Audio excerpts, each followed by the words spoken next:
사랑하는 성도 여러분, 좋은 아침입니다. 지난 밤도 편히 쉬셨습니까? 오늘도 하나님께서 우리에게 귀한 하루를 허락하셨습니다. 이 아침에 우리 같이 하나님께 기도하고 새벽 예배 드리겠습니다. 주님 감사합니다. 오늘 또 하나님의 말씀으로 하루를 열게 하셨으니 주시는 생명의 말씀을 통하여 진리를 깨닫게 하시고 그 말씀대로 살아갈 수 있도록 도와주시기를 원합니다. 사랑하는 우리 모든 동대문의 가족들을 하나님의 눈동자와 같이 지키시고 오늘 하루도 임마누엘의 하나님께서 동행해 주시옵소서. 예수님의 이름으로 감사하며 기도드립니다. 아멘. 오늘 주신 하나님의 말씀은 요한복음 13장 21절에서 30절까지입니다. 예수께서 이 말씀을 하시고 심령이 괴로워 증언하여 이르시되 내가 진실로 진실로 너희에게 이르노니 너희 중 하나가 나를 팔리라 하시니 제자들이 서로 보며 누구에게 대하여 말씀하시는지 의심하더라.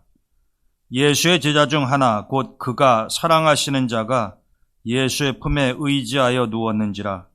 시몬 베드로가 머리짓을 하여 말하되 말씀하신 자가 누구인가 말하라 하니 그가 예수의 가슴에 그대로 의지하여 말하되 주여 누구니이까? 예수께서 대답하시되 내가 떡 한 조각을 적셔다 주는 자가 그니라 하시고 곧 한 조각을 적셔서 가롯 시몬의 아들 유다에게 주시니 조각을 받은 후 곧 사탄이 그 속에 들어간지라. 이에 예수께서 유다에게 이르시되 내가 하는 일을 속히 하라 하시니 이 말씀을 무슨 뜻으로 하셨는지 그 앉은 자 중에 아는 자가 없고 어떤 이들은 유다가 돈꾀를 맡았으므로 명절에 우리가 쓸 물건을 사라 하시는지 혹은 가난한 자들에게 무엇을 주라 하시는 줄로 생각하더라. 유다가 그 조각을 받고 곧 나가니 밤이러라. 아멘. 우리가 지난 시간에 예수님께서 마가의 다락방에서 제자들의 발을 씻기시면서 내가 스승이요 선생이지만 제자인 너희들의 발을 씻기는 것은 너희들에게 본이 되기 위함이다 라고 말씀을 하셨습니다.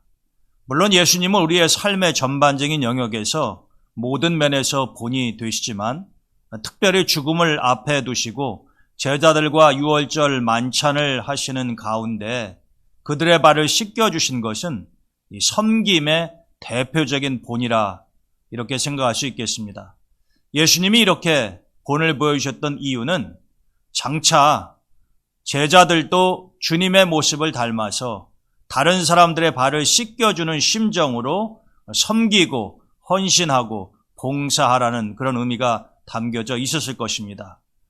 오늘 우리도 마찬가지죠. 예수님께서 2000년 전에 보여주셨던 그 귀한 본을 따라서 우리도 겸손하게 다른 사람들을 섬기며 또 위에서 살아가는 삶이 필요하다라고 하는 것입니다.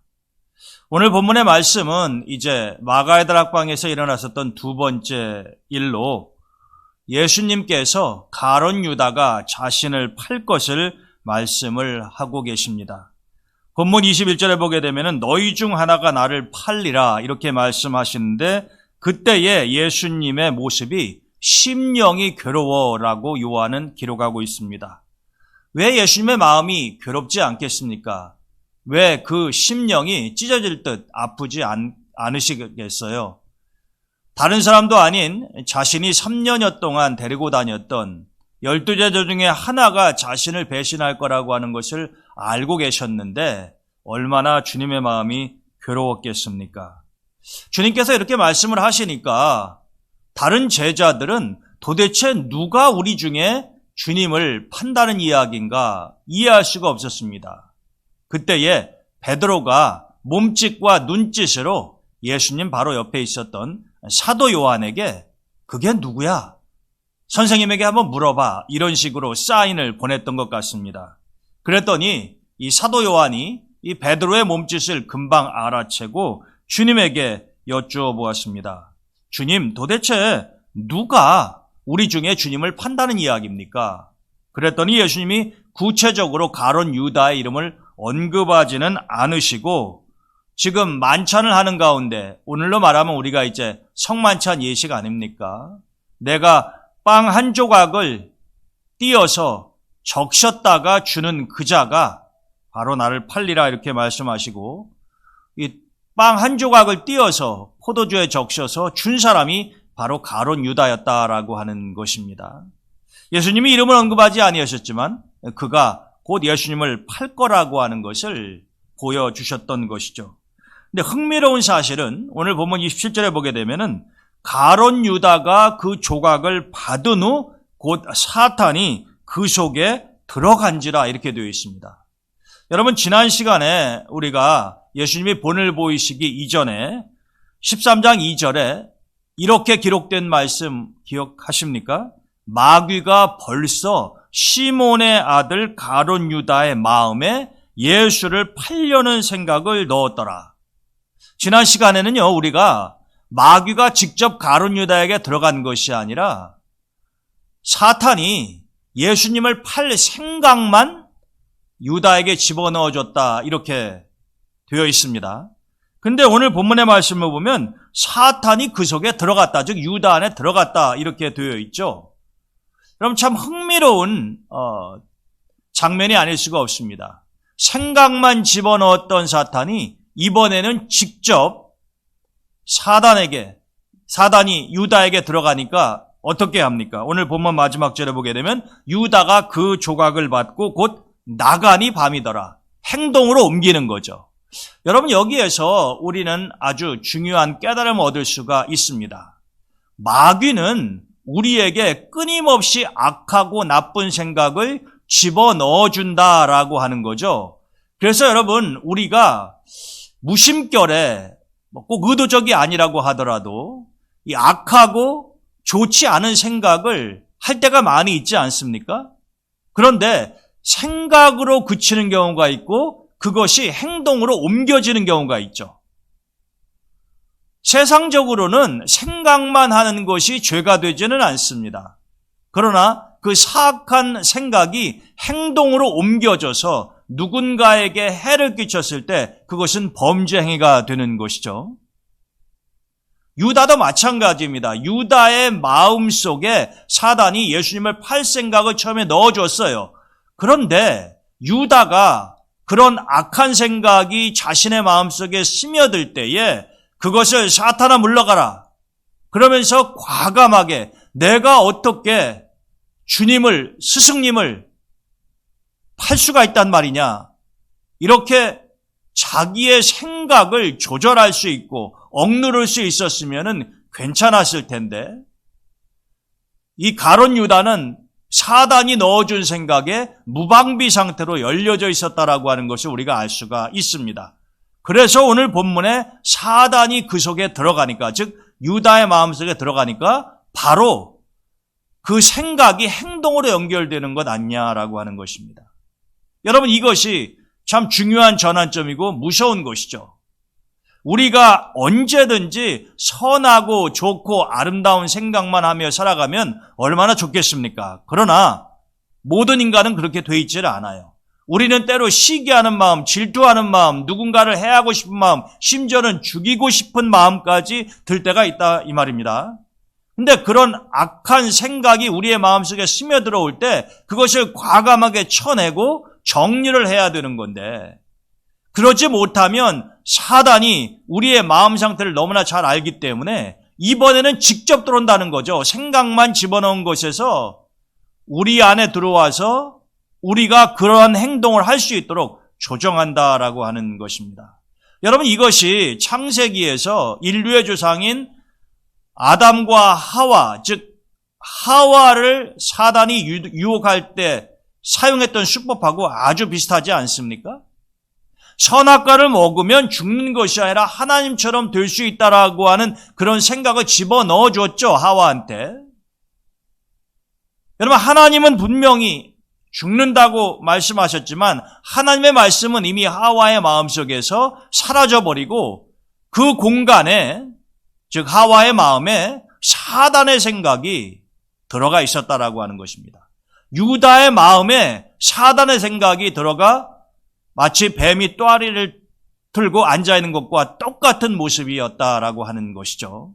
여러분, 그래서 우리가 악한 생각이 스며들어오는 것을 원천적으로 차단하기는 어렵습니다. 솔직히. 그러나 그런 생각이 사악한 행동으로 연결될 수 없도록 우리가 잘 우리의 마음을 다스리고 우리의 생각을 살펴보고 이거를 조절할 수 있어야 된다라고 하는 거죠. 유다는 그게 되지 않았던 거죠. 그래서 사단의 놀잇감이 되고 말지 않습니까? 우리가 지난 시간에도 이제 예수님이 베다니에 와서 나사로의 다시 살아남을 시몬의 집에서 축하할 때에 마리아가 아주 값싼 향유 한 옥합을 예수님에게 부어드리는 것을 보고 가룟 유다가 마리아를 지책했었던 것을 보았습니다. 제가 그때 가룟 유다는 따로 살펴보겠다고 말씀을 드렸었는데 오늘은 예수님을 팔아넘기는 이 가룟 유다의 모습을 보면서 이 유다라고 하는 인물은 누구인가? 그를 통해서 우리가 경계로 삼아야 할 영적인 교훈은 무엇인가라고 하는 것을 살펴보려고 합니다. 예전에 유행했던 노래 중에 강남 스타일이라고 하는 노래가 있죠. 그런데 노래에만 그렇게 어떤 지역의 스타일이 있는 것이 아니라 사람들도 각양각색의 스타일이 있습니다. 가룟 유다 스타일이 있고요. 베드로 스타일이 있고 사도 요한 스타일이 있고 세례 요한의 스타일도 있을 수 있습니다. 사람들마다 다 자기 색깔이 다르고 살아가는 삶의 모습이 다르다라고 하는 거죠. 근데 우리가 성경에서 확인할 수 있는 이 가룟 유다와 같은 스타일은 어떠한 특징이 있는가 하면은 첫 번째로는 겉과 속이 다릅니다. 여러분, 마리아가 예수님에게 향유를 부어드리는 것을 보고 유다는 그것을 팔아서 가난한 사람들을 도와주었으면은 더 좋았을 뻔했다라고 이야기했지만 복음서 저자는 그것이 정말로 가룟 유다가 가난하고 불쌍한 사람들을 생각해서 한 말이 아니라 그는 도적이라. 여러분, 예수님 일행의 살림살이를 책임지는 이 재정 역할을 담당했던 것이 바로 가룟 유다 아닙니까? 즉 돈을 만지는 사람이었단 말이죠. 계산도 빨랐을 것이고요.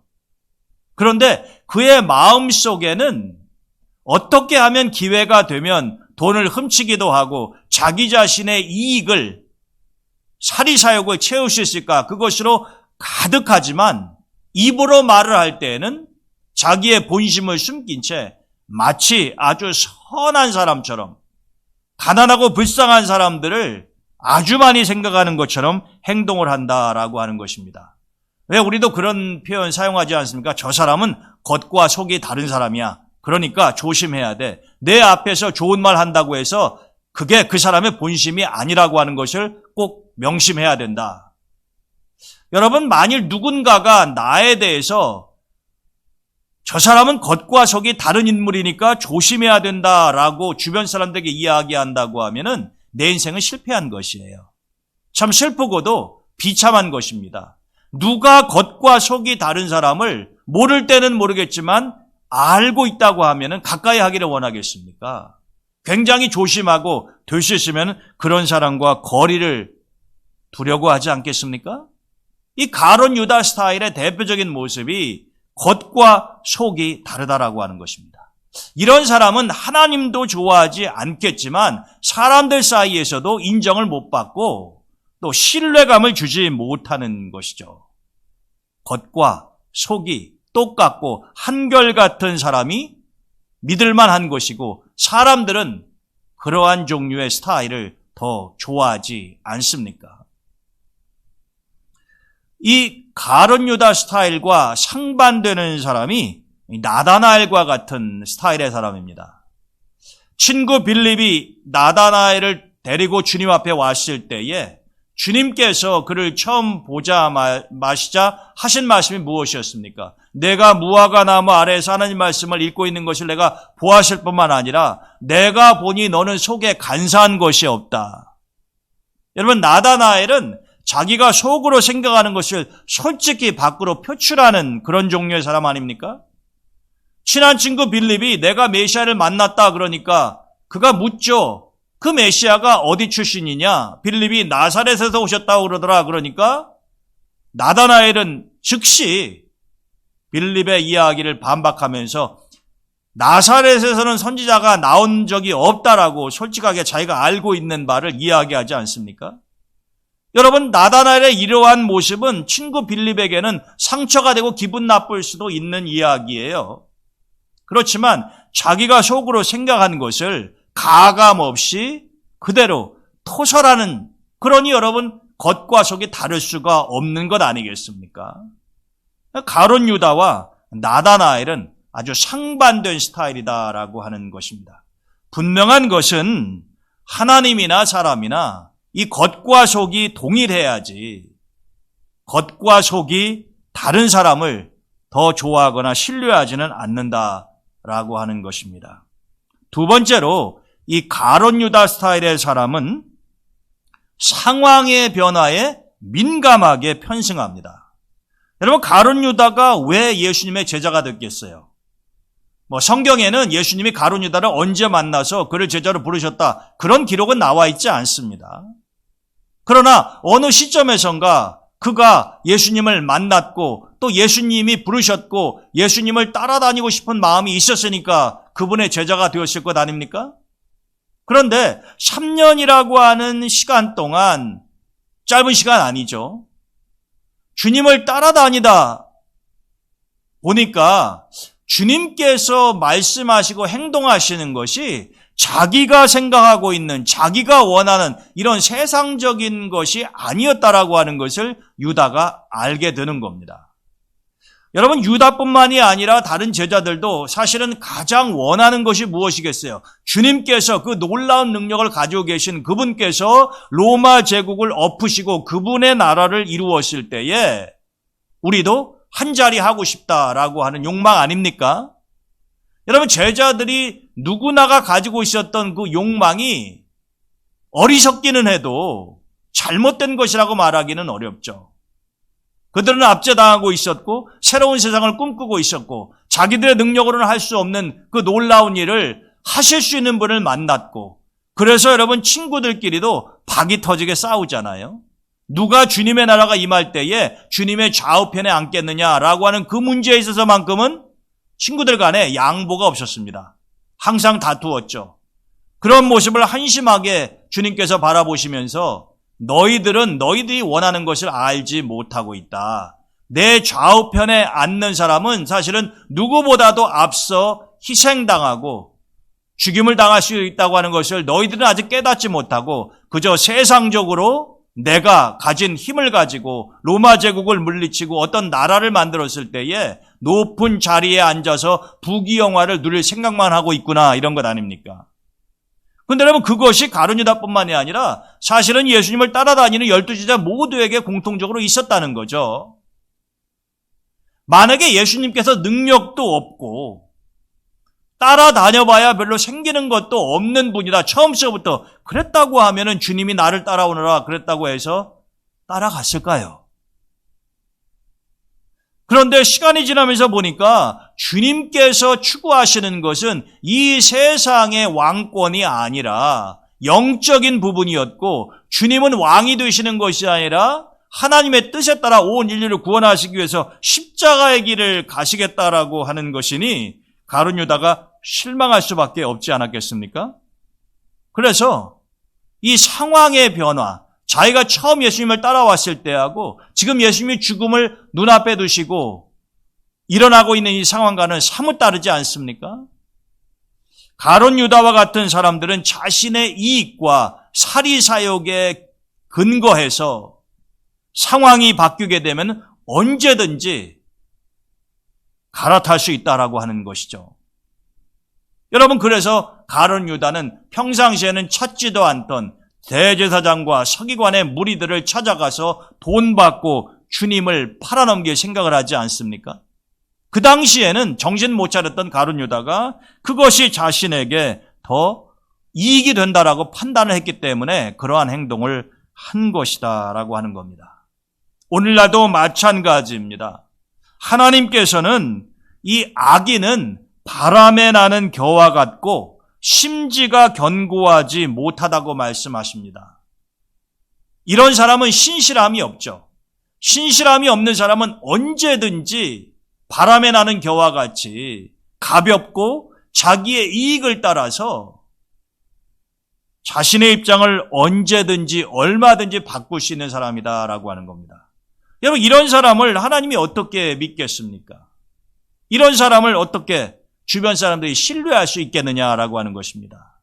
그런데 우리 주변에 세상과 짝하여 사는 사람들의 모습을 보게 되면 이런 종류들이 참 많죠. 가룟 유다 스타일. 신실함이 없습니다. 언제 손바닥 뒤집듯이 자기의 마음과 행동을 바꿀 줄 모른다라고 하는 거죠. 우리는 바람에 나는 가벼운 겨와 같은 사람이 되어서는 안 됩니다.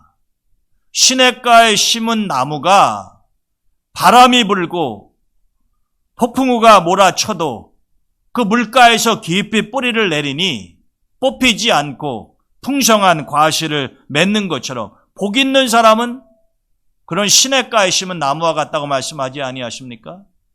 흔들릴 수는 있으나 뿌리채 뽑히지는 않죠. 세파에 시달리기는 하나 자기의 위치를 견고하게 지키고 있다라고 하는 것입니다. 하나님은 심지가 견고한 자를 사랑하시며 그러한 사람을 결국에는 평강의 평강으로 인도하신다라고 약속하셨습니다. 여러분, 이 세상의 물결은 언제든지 정신없이 바뀌죠. 그러나 우리는 그 가운데에서도 아무리 이 세상의 물결이 거칠게 우리에게 몰려든다고 하더라도 이 상황의 변화에 대해서 좋지 않은, 올바르지 않은 이런 상황의 변화에 편승해서 내 자신의 이익을 취하려 하는 것이 아니라 주님만을 바라보면서 흔들리지 않는 믿음을 가지고 살아가야 되겠다라고 하는 것입니다. 세 번째로 이 가룟 유다 스타일 같은 사람은요, 잘못된 선택의 희생양이 됩니다. 여러분, 가룟 유다를 부추긴 게 누구겠어요? 대제사장, 서기관, 바리새인들 아닙니까? 예수의 제자 중에 하나를 매수하는 것이 예수가 어디에 있는지 가장 신속하고 정확한 정보를 얻을 수 있을 것은 뻔한 것 아닙니까? 그것이 또 가룟 유다의 개인적인 욕구와 맞아 떨어졌겠죠. 그래서 유다는 이 대제사장 바리새인들의 제안을 받아들이는 것 아닙니까? 물론 그런 모든 악한 생각은 사단이 집어넣어준 것이지만, 그리고 대제사장과 서기관들은 어찌 보면 이 사단의 하수인으로 사용이 된 것이지만, 그것을 최종적으로 받아들이고 행동에 옮긴 것은 가룟 유다다라고 하는 것입니다. 30냥을 줄 테니 예수를 팔아 우리에게 넘기겠느냐, 그렇게 하지 않겠느냐, 선택의 기회가 유다에게 주어졌었죠. 근데 유다는 잘못된 선택을 하는 것 아닙니까? 강제적으로 잘못된 선택을 하게 할 수는 없죠. 유다 스스로가 그런 제안을 받아들이고 상황을 종합적으로 판단했을 때에 예수를 팔아 넘기는 것이 자신에게 좋겠다라는 최종 결론을 내리고 행동으로 옮긴 것 아닙니까? 그런데 어떻습니까? 훗날 어떠한 결과로 나타납니까? 유다는 자신의 선택이 엄청나게 잘못되었다라고 하는 것을 깨닫죠. 그러나 그것은 이미 때늦은 후회였습니다. 그 유다는 어떻게 자신의 삶을 끝냅니까? 자살하지 않습니까? 여러분, 이게 사탄을 즐겁게 하는 일 이외에 예수님이 사탄의 죽음을 당연하다고 생각하시고 고소하다고 말씀하시겠습니까? 아니면은 같이 3년여 동안 생활했었던 친구들이 덩실덩실 춤을 출 수 있는 상황입니까? 아니면 가룟 유다의 가족이 행복해할 일입니까? 이 사단의 무리들을 제외한 모든 가룟 유다의 주변 사람들은 그의 행동과 죽음, 그의 잘못된 희생으로 많은 상처와 슬픔을 경험했을 것 아닙니까? 이처럼 가룟 유다 스타일의 사람들이 잘못 선택한 결과는 다른 사람들에게 피해를 줄 뿐만 아니라 자기 스스로도 의미 없는 희생양이 되고 만다라고 하는 것이죠. 나 한 사람의 선택이 나로 끝나는 경우는 거의 없습니다. 나는 나 혼자 무인도에 사는 사람이 아니지 않습니까? 가깝게는 가족이 있고 친구가 있고 교회에 같이 신앙생활을 하는 성도들이 있고 어떻게 내가 아무런 주변 사람들과 연관이 없이 나 혼자만 살다가 죽을 수 있냐 말입니다. 내가 어떤 선택을 하든지 간에 그 선택은 주변 사람들과 필연적으로 관계를 맺을 수밖에 없다라고 하는 것이죠. 따라서 우리는 선택의 지혜가 있어야 된다라고 하는 것입니다. 악마는 사단은 우리로 하여금 끊임없이 유혹을 통해서 잘못된 선택을 하게 하죠. 그런데 사단이 제시하는 보기에는 듣기에는 달콤한 그 제안이 결국에는 우리를 죽음으로 몰고 간다라고 하는 것입니다.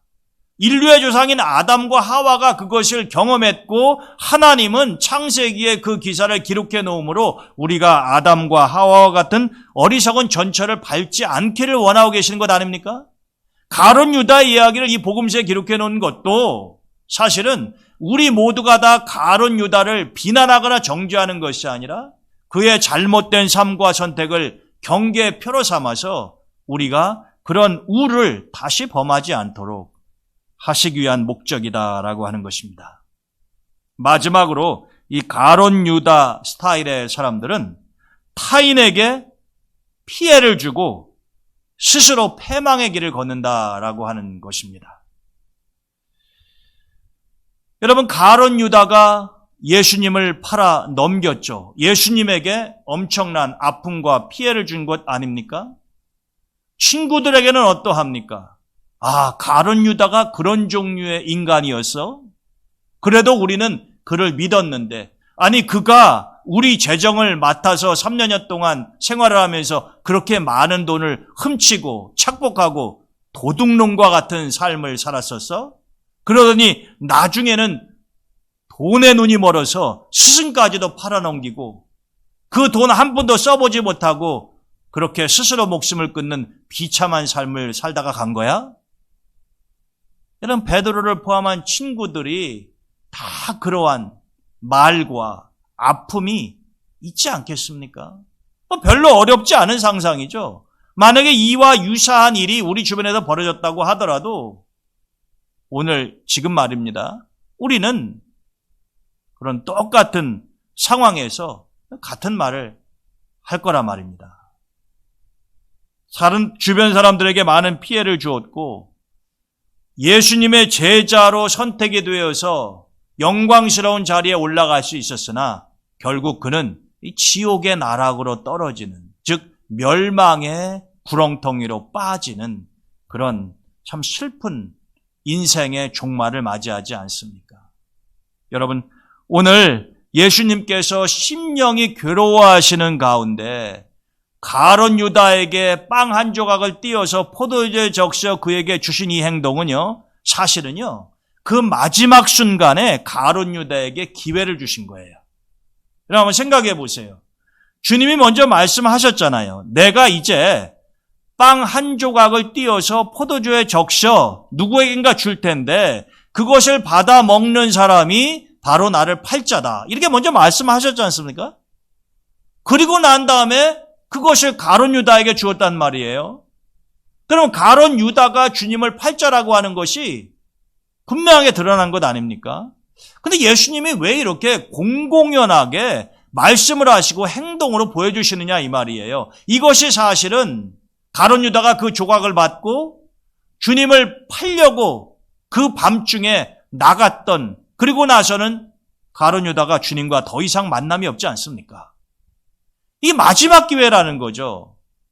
주님은 가룟 유다를 아주 어려운 궁지로 몰아넣기 위해서 이렇게 말씀하시고 행동하신 것이 아니라 가룟 유다가 마지막 순간에라도 깨닫고 잘못된 길로 가지 않기를 원하셔서 이렇게 하신 것이란 말이에요. 그러나 가룟 유다는 돌이키기에는 이미 너무나 먼 길을 가버렸고 결국 사단이 넣어준 생각에 따라서 그것을 행동으로 옮기고 마는 거죠. 이처럼 하나님은 우리에게 끊임없이 다시 돌이킬 수 있는 기회를 주십니다. 그러나 우리가 끝까지 그것을 깨닫지 못하고 거부할 때에는 우리 역시 가룟 유다와 같이 패망의 길을 갈 수밖에 없고 멸망의 구렁텅이로 떨어진다라고 하는 것이죠. 저는 우리 동대문교회 성도 여러분들은 이 가룟 유다를 통해서 오늘 이 아침에 하나님께서 우리에게 주신 영적인 교훈을 가슴에 새기고 하나님이 기뻐하시는 스타일로 살아가시기를 주님의 이름으로 축원드립니다. 오늘도 주님과 동행하시는 하루가 되기를 축원합니다. 사랑하는 교회와 또 우리 성도들, 또 환우들을 위해서 여러분들 기도해 주시고, 백신 접종이 많이 진전이 되고 있는데 어서섭게 코로나가 종식이 되어서 우리 모두가 다 주님의 전에서 마음껏 찬양하고 예배 드릴 수 있는 우리 날이 오도록 기도해 주시기를 바랍니다. 제가 기도하고 오늘 새벽 예배 마치겠습니다. 하나님 감사합니다. 오늘도 가룟 유다의 삶을 통해서 저희에게 귀한 영적인 교훈을 깨닫게 하시고 도전을 주셨습니다. 하나님, 어쩌면은 우리가 가룟 유다일지도 모릅니다. 가룟 유다를 비난하고 정죄할 자격이 저희들에게는 없습니다. 다만 슬프고 아픈 마음으로 가룟 유다의 삶을 같이 나누면서 우리는 가룟 유다가 범했던 우를 범하지 아니하고 잘못된 선택을 하여 패망의 길로 가지 않기를 다시 한번 소원합니다. 하나님, 우리에게 깨달음의 지혜를 주시고 사단의 생각이 우리의 마음을 주장하지 아니하도록 성령께서 도와주시옵소서. 예수님의 이름으로 감사하며 기도드립니다.